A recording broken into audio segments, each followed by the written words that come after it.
শহীদ প্রত্যেককে আল্লাহ আপনি কবুল মঞ্জুর করেন, প্রত্যেকের পরিবারকে হেফাজত করেন।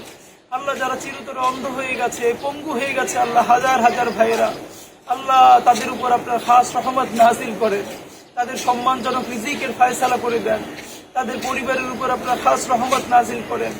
আল্লাহ আমরা জাতি হিসাবে যেন আল্লাহ বাংলাদেশ রাষ্ট্র যতদিন টিকে থাকে ততদিন যেন আল্লাহ আমাদের এই শহীদ ভাইদেরকে সর্বোচ্চ সম্মান জানিয়ে আল্লাহ তাদের কোরবানির বিনিময়ে একটা ইনসাফের রাষ্ট্র কায়েম করতে পারি, সেই তৌফিক আপনি আমাদেরকে নসিব করেন।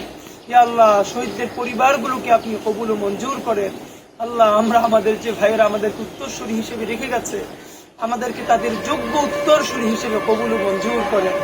রব্বানা তাকাব্বাল মিন্না ইন্নাকা আনতাস সামিউল আলিম ওয়া তুব আলাইনা ইন্নাকা আনতাত তাওয়াবুর রহিম। আলহামদুলিল্লাহি রাব্বিল আলামিন।